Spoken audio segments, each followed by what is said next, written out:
नमस्कार. यश न्यूज मध्ये आपलं सहर्ष स्वागत आहे. मी आज परडी माटेगाव या ठिकाणी आहे. आज जगद्गुरु संत तुकाराम महाराज बीज निमित्त या ठिकाणी काल्याचे कीर्तन संपन्न झालेले हरिभक्तपरायण सूर्यवंशी महाराजांचं. माझ्यासोबत हरिभक्तपरायण महंत सूर्यवंशी महाराज राजाराम महाराज सूर्यवंशी आहेत. आपण त्यांच्याकडून जाणूया. जय हरी महाराज. गेल्या अनेक वर्षापासून आपण कीर्तन सेवा करताय, या परिसराची सेवा करताय, बीड जिल्ह्याची सेवा करताय. काय अनुभव आहे आणि काय सांगाल हा, या संप्रदायात आल्यानंतर अनुभव एकच येतो.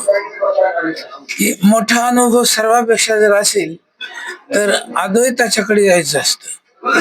संप्रदाय पुष्कळ आहेत, पण शेवटचं ध्येय त्यांचं अद्वैतच आहे. पण एकच आहे की ते अद्वैताप्रमाणे नियम नाहीत. वारकरी संप्रदाय असा आहे की त्याचे नियमच अद्वैताप्रमाणे आहे. त्या नियमाच्या दृष्टिकोनातून चाललं तर अद्वैतापर्यंत मनुष्य जाऊ शकतो. आणि अद्वैताच्या बैठकीवरून पुढे वाटचाल करत असताना कल्याण हीच बाजू त्याला पाहायला मिळते.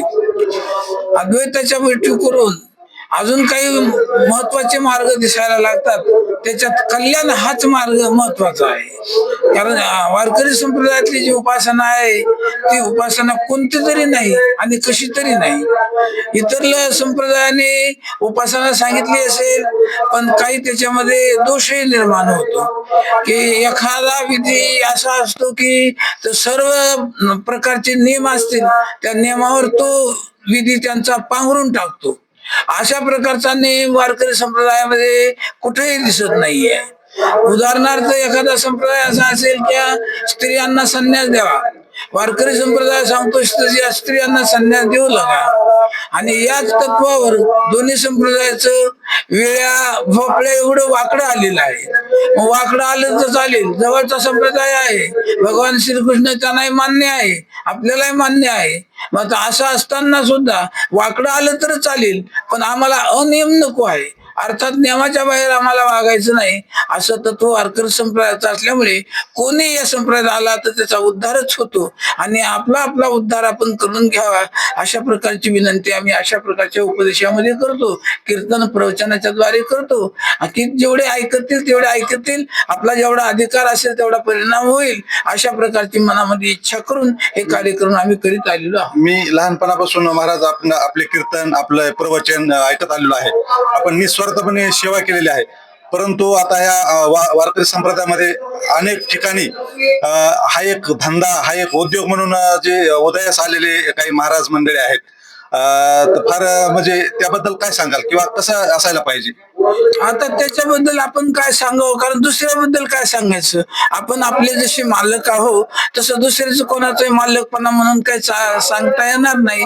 परंतु एक गोष्ट खरी आहे की अशा प्रकारचे जर दोष झाला असा झाला तर त्या भक्तीचं फल मिळत नाही, एवढं मात्र आम्हाला सांगता येईल. महाराज, भविष्यामधील वारकरी संप्रदायाच्या माध्यमातून तरुणांसाठी काय उद्देश असेल व काय संकल्पना असेल? हा, तर कोणतंही कार्य तरुणांनी केलं तरच ते चांगल्या प्रकारे सिद्धीला जाते. म्हणून प्रत्येक तरुणांनी वारकरी संप्रदायामध्ये येऊन त्याची जी पाप कलम आहे ती दूर करण्यासाठी त्यांनी मार्ग घालावी आणि वारकरी संप्रदायाचा अनुयायी व्हावं असं आमची अशी इच्छा आहे. महाराजांनी सांगितलं की तरुणांनी तुळशीची माळ पवित्र गळ्यामध्ये घालून या वारकरी संप्रदायामध्ये कष्टानं भजन करावं, नामस्मरण करावं, सेवा करावी अशा ठिकाणी महाराजांनी सांगितलेलं आहे. एसएम न्यूज साठी सतीश मुले.